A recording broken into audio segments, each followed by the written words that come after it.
Saben, hermanos, en 1945, con la avanzada de las tropas soviéticas sobre Berlín, sucedió un evento que ha sido narrado por pocos historiadores.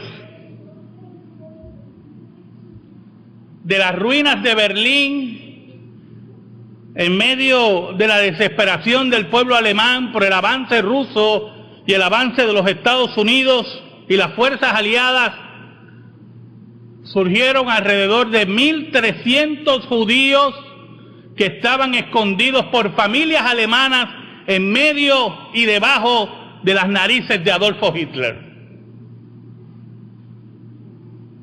Ya la Alemania nazi estaba siendo arrasada por las fuerzas aliadas, pero en ese acto de ver hombres, mujeres y niños salir de los sótanos de familias alemanas que no quisieron obedecer al nazismo ni a la propaganda de Adolfo Hitler, sino que en medio entre el odio y la misericordia, que es el título de mi sermón en esta tarde, decidieron dar el paso por la misericordia y por el amor, arriesgando la vida de sus propias familias en medio de la propaganda xenofóbica y horrible de la Alemania nazi. Hay pasajes en la historia, hermanos, entre el odio y la misericordia que son dignos de recordar. Vayamos a Segunda de Samuel capítulo 9, versículos del 1 al 13. Dice así la palabra de Dios, en el nombre del Padre, del Hijo y del Espíritu Santo. Dijo David: ¿ha quedado alguno de la casa de Saúl a quien haga yo misericordia por amor de Jonatán? Y había un siervo de la casa de Saúl que se llamaba Siba, al cual llamaron para que viniese a David. Y el rey le dijo: ¿eres tú Siba? Y él respondió: tu siervo. El rey le dijo: ¿no ha quedado nadie de la casa de Saúl a quien haga yo misericordia de Dios? Y Siba respondió al rey: aún ha quedado un hijo de Jonatán lisiado de los pies. Entonces el rey le preguntó: ¿dónde está? Y Siba respondió al rey: he aquí, está en casa de Maquir, hijo de Amiel, en Lodebar. Entonces envió el rey David y le trajo de la casa de Maquir, hijo de Amiel, de Lodebar.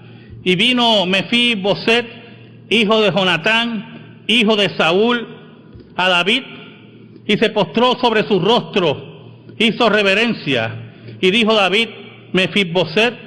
Y él respondió: he aquí tu siervo.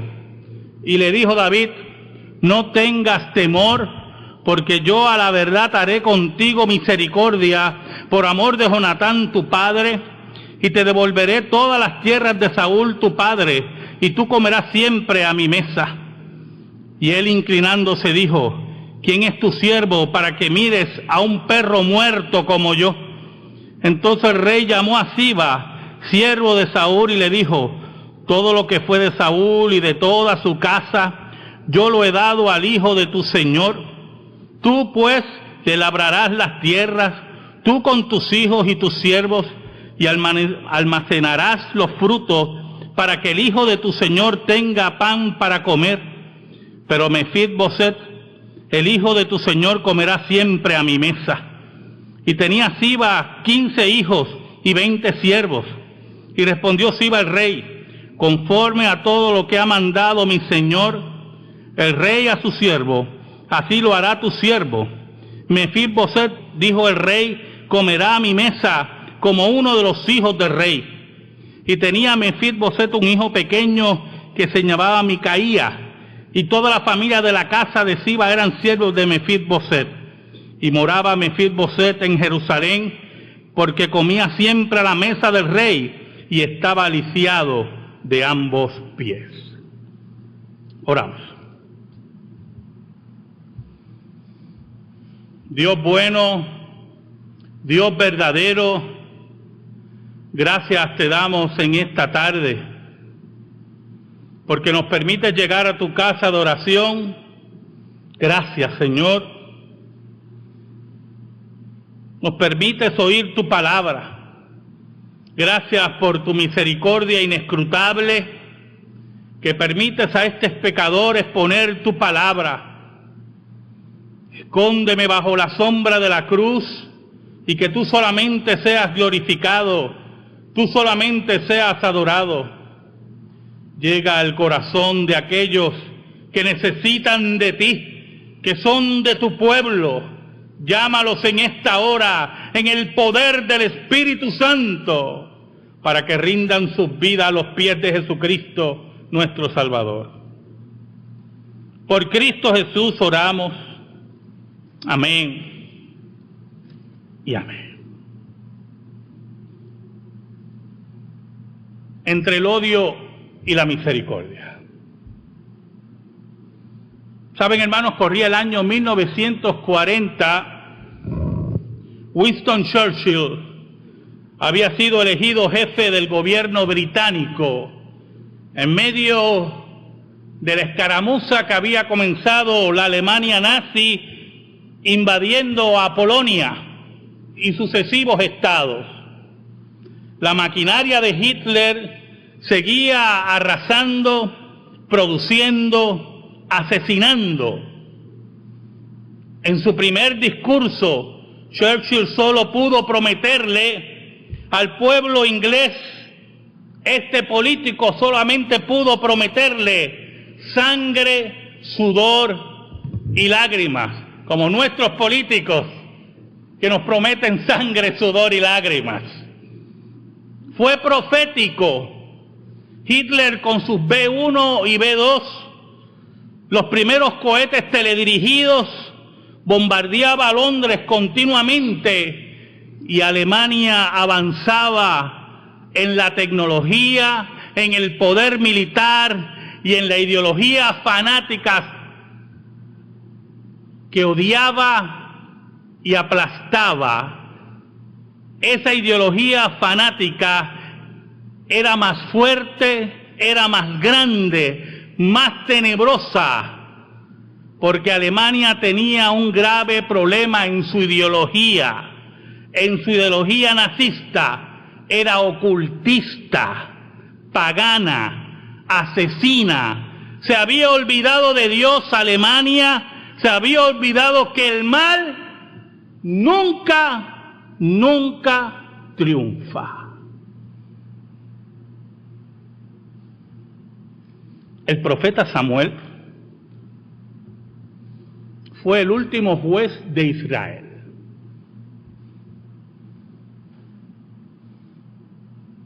Israel tenía un sistema de jueces, los cuales gobernaban a esas 12 tribus. Pero un día esas 12 tribus querían un rey y fueron donde Samuel. Samuel no le gustó la petición. Y fue donde Dios a orar, presentándole la queja y la petición del pueblo. Y Dios le dijo, no te han rechazado a ti, sino a mí. Concédele su deseo. Y Samuel se dirigió y Dios le señaló a un hombre, a Saúl. Y fue y ungió a Saúl. Y al mismo tiempo se unió a Saúl, rey de Israel, en una forma que lo amaba como un padre a un hijo.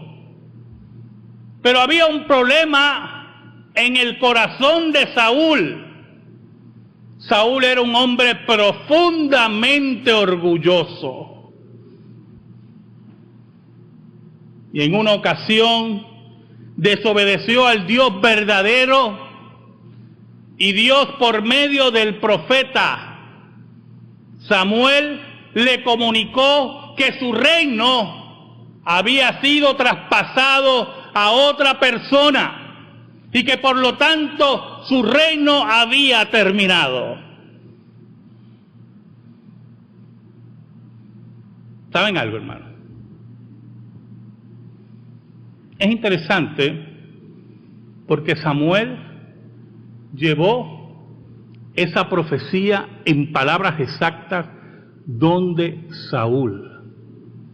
Pero la Biblia nos registra que después que llevó la profecía, todo el tiempo oraba por Saúl. Todo el tiempo oraba por la restitución de Saúl. Porque Samuel amaba profundamente a Saúl. Creía que podía ser restaurado.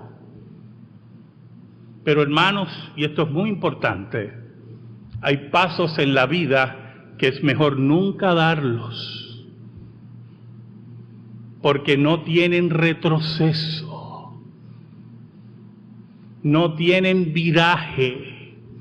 Las consecuencias van a estar presentes posiblemente todos los días, todos los días.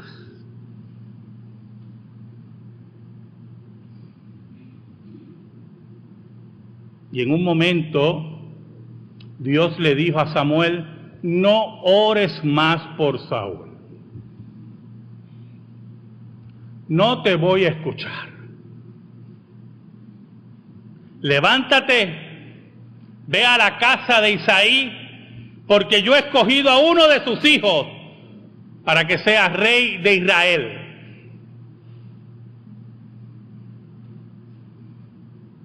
Samuel se dirigió a la casa de Isaí y después que le presentaron todos los hijos, faltaba uno que era pastor y se encontraba trabajando.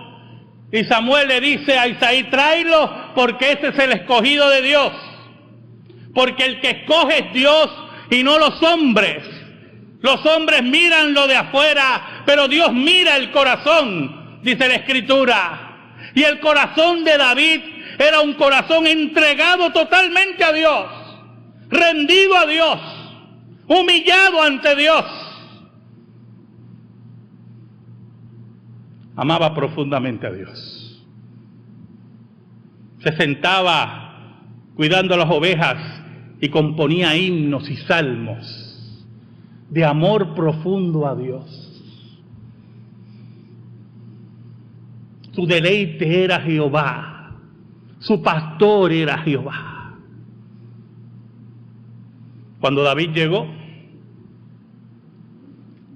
Samuel le pidió que se arrodillara y lo ungió como rey de Israel. Oiga ahí, nosotros que estamos rodeados de monarquías, y no se equivoque, y no estoy hablando de las monarquías europeas, estoy hablando de todas esas monarquías que aparecen en los canales, mis esto, mis lo otro, ya no saben cuántas mis se tienen que inventar. Los otros días era mis planeta Tierra, yo en mi vida había oído eso. Monarquía por aquí, monarquía por allá, y son monarquías de glamour, monarquía de premios, monarquía de dólares, monarquía de culto a la belleza exterior. Lo cual se supone cuando son declaradas reinas o reyes, porque debe haber otros tipos de monarquía para los varones, su vida transcurra entre lujos, entre halagos, entre candilejas. Pero cuando David fue ungido como rey, si usted supiera, ahí empezaron las vicisitudes de David. Empezaron los problemas de David. Ese joven que vivía tranquilo en la comarca israelita fue ungido por Samuel como rey de Israel, y ahí empezaron sus problemas. Cuando Dios llama al servicio, quiero que sepas que ahí empezaron tus problemas.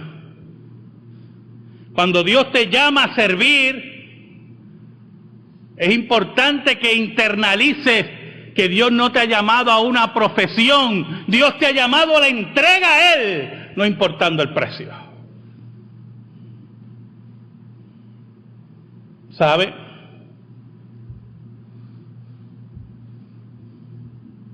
Winston Churchill había oído de la operación León Marino para invadir la isla de Inglaterra.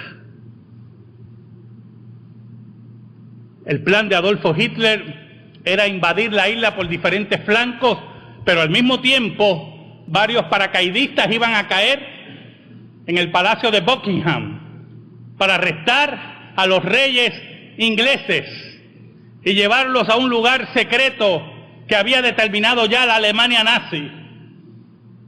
Cuando Winston Churchill se entera de eso, del odio profundo de la Alemania nazi por la civilización occidental,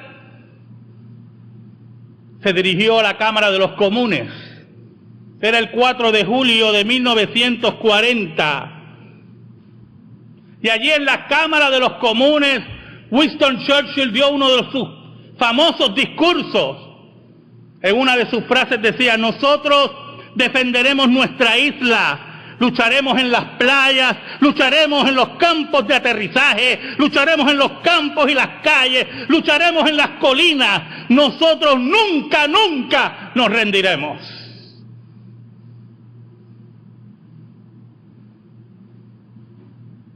El odio se acercaba a pasos agigantados, levantando campos de concentración, destruyendo la vida de los seres humanos en toda Europa.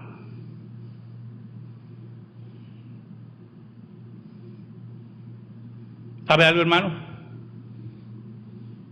En una ocasión, Isaí llamó a su hijo David y le dijo: mira, vete al campo de batalla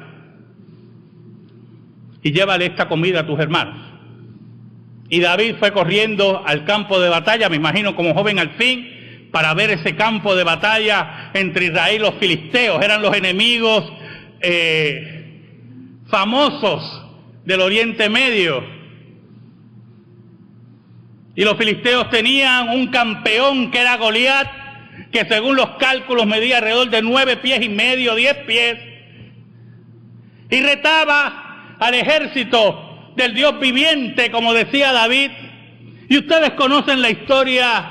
Ese joven, con el corazón entregado a Dios, se atrevió a enfrentar a este militar curtido en las artes militares filisteas, y con una sola piedra dirigida por el Espíritu de Dios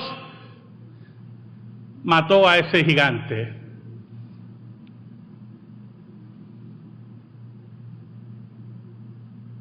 ¿Y qué pasó? Saúl estaba muy contento, estaba feliz, pero un día oyó un grupo de mujeres diciendo: escuche, Saúl mató a sus 1000 y David a sus 10,000. Y Saúl era un hombre orgulloso, era un hombre de baja estatura en relación a lo moral. Y dice la Biblia que empezó a odiar a David. Y lo empezó a perseguir. En una ocasión David estaba tocando el arpa para el rey, y la Escritura dice que Saúl tomó una lanza, y si David no se esquiva, lo hubiera fijado en la pared como un cuadro. Odiaba profundamente a David. Saúl lo persigue y lo odia hasta la muerte. Este que era el ungido para ser rey de Israel, empezó a ser un perseguido.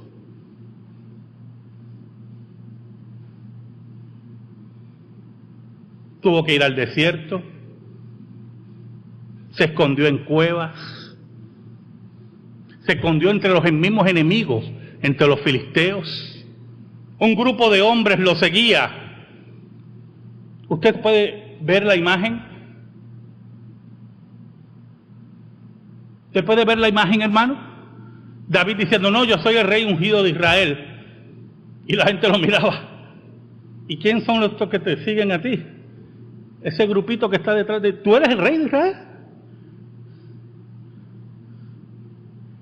El odio de Saúl lo perseguía continuamente. Estaba presente. David todo el tiempo huyendo de Saúl. ¿Cuántas veces se debe haber preguntado, Samuel no se habrá equivocado?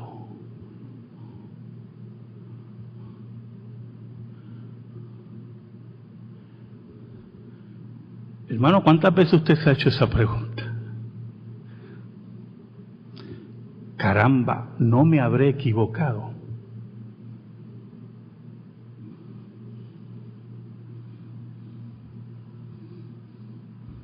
Estaba siendo despreciado por parte de su pueblo y despreciado por sus enemigos. Huía como un ladrón del odio de Saúl, hambriento, huyendo, sin morada. Yo me hubiera preguntado, ¿para esto yo fui ungido? ¿Rey de Israel? Oh, hermanos, ¿cuántas veces las vicisitudes de la vida nos hacen hacer esa pregunta? ¿Para eso estoy yo aquí? ¿Para esto? ¿Para esta persecución? ¿Sabe algo? Saúl era un hombre muy difícil. Era orgulloso, pero estaba desquiciado por el odio. Embrutecido por el odio y el desprecio. Fue tanto su odio que en una ocasión, reunida su corte, le preguntó a Jonatán, gran amigo de David, ¿qué es la vida de David que no ha venido a comer? Y Jonatán le dice, padre, debes perdonar a David porque David te ama, tú también estás con él. Y dice la Biblia que intentó matar a su propio hijo. Un odio profundo. Saben, hermanos, en una ocasión, Winston Churchill se encontraba en una reunión de Estado en Inglaterra y empezaron a sonar las bocinas, las alarmas de los ataques de la Alemania nazi. Y todo el mundo empezó a bajar a los refugios y los protectores de Winston Churchill, los guardaespaldas, fueron donde él, primer ministro, muévase, vamos, sí, voy para allá, vamos para allá. Y se va moviendo y de momento Winston Churchill desaparece.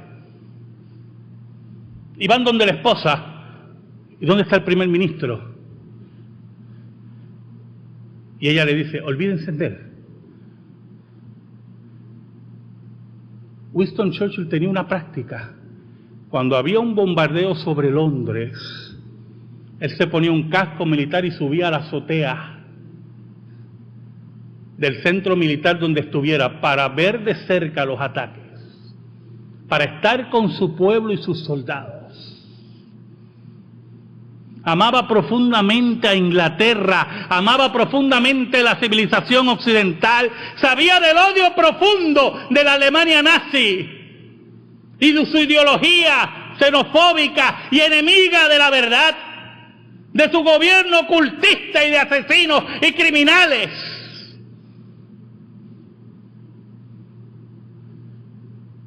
Sabía de ese odio.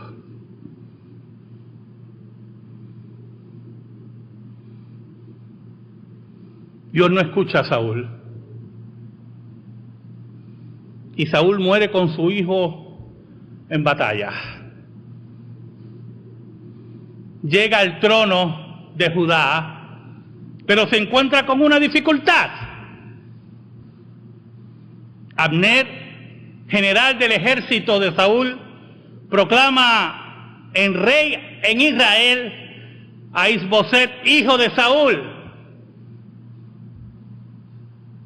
Por lo tanto, aún David llegando al trono de Judá, se encuentra con las dificultades. Aún Saúl muerto, se encuentra con las dificultades del odio y la revancha. Pero David era un hombre entregado a Dios, que amaba profundamente a Dios. Y Dios, poco a poco, va acomodando el reino de David y logra unificar ese reino y es proclamado rey.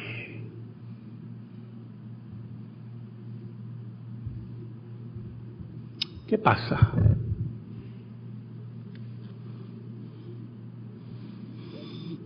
Un día, David pregunta si había quedado alguien de la casa de Saúl. Yo no sé si usted entiende esa pregunta.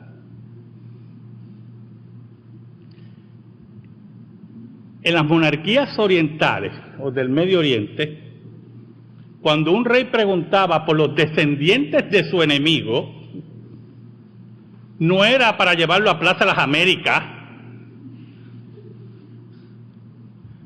era para acabar su último descendiente.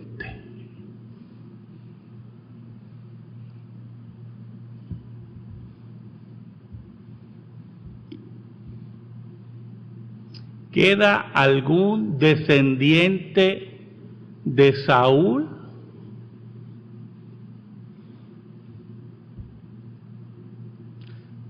Saúl, el que me persiguió, el que intentó asesinarme, el que me hizo correr entre cuevas, desiertos, entre mis enemigos, el que me hizo la vida imposible. ¿Queda algún descendiente?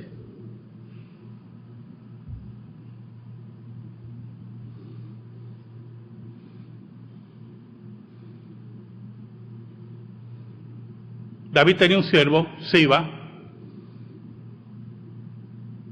y dice, bueno, queda un descendiente de Saúl, hijo de Jonatán, que era tu gran amigo, eso lo añadí al texto,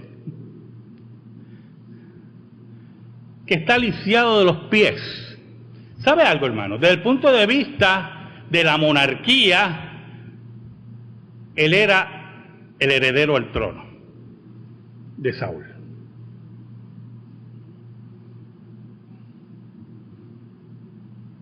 Este joven era el heredero al trono.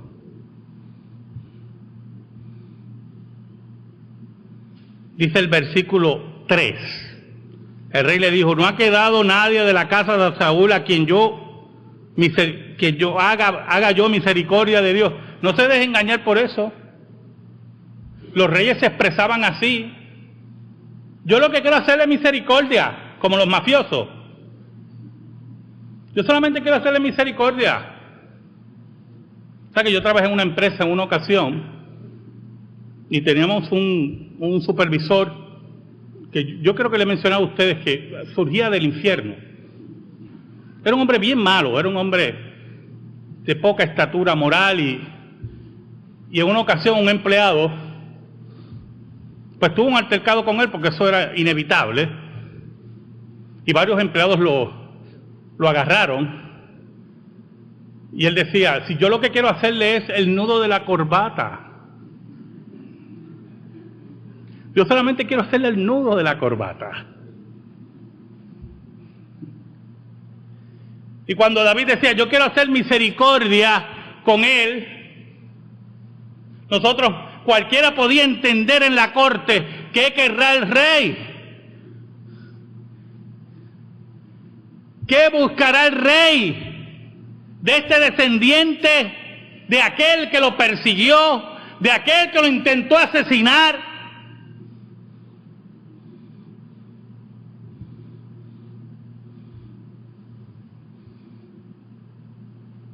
El siervo de David le dice, queda uno, y le pregunta, ¿dónde está?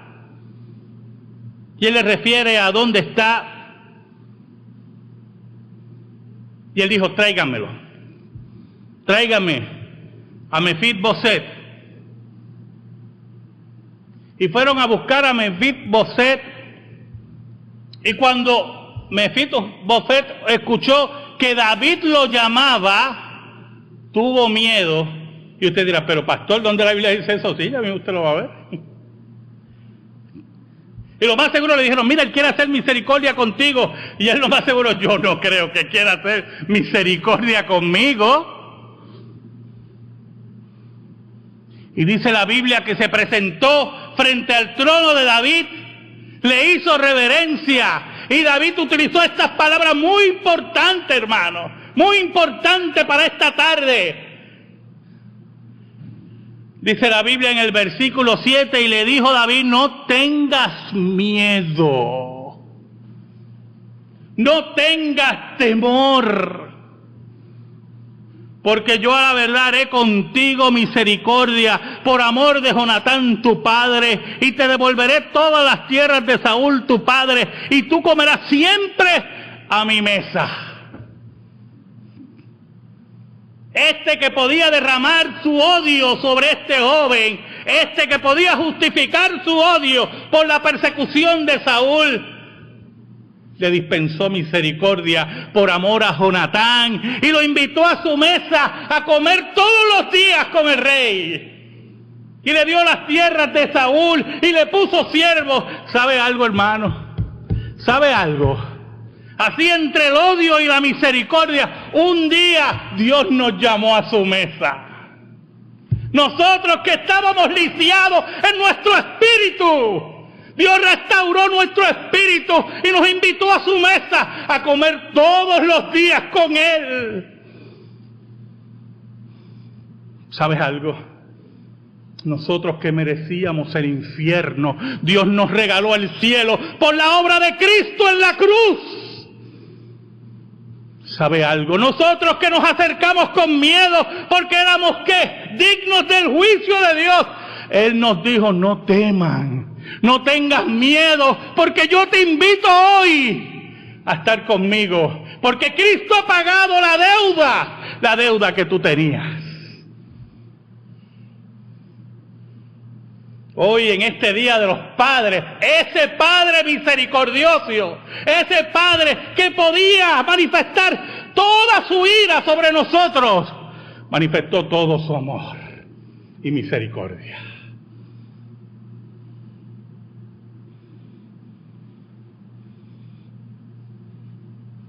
¿Saben, hermano?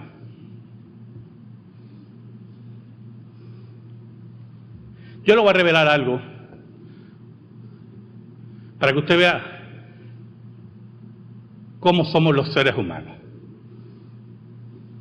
Yo he dejado de ver películas del Holocausto, de campos de concentración, porque despiertan algo en mí que no es bueno. No es bueno que un alemán esté al lado mío cuando veo una película de esa. Es una cosa, no entiendo, sinceramente, se me hace difícil entender la maldad profunda, lo maquiavélico que fue la Alemania nazi. Y he dejado porque la impotencia misma algunas veces me da tanto coraje. Y le he manifestado a mi esposa muchas veces cuando ya me atrapa en una película de esa y no puedo, siempre digo, Alemania debió ser destruida. Siempre he dicho eso. Alemania debió haber sido extinta del planeta Tierra.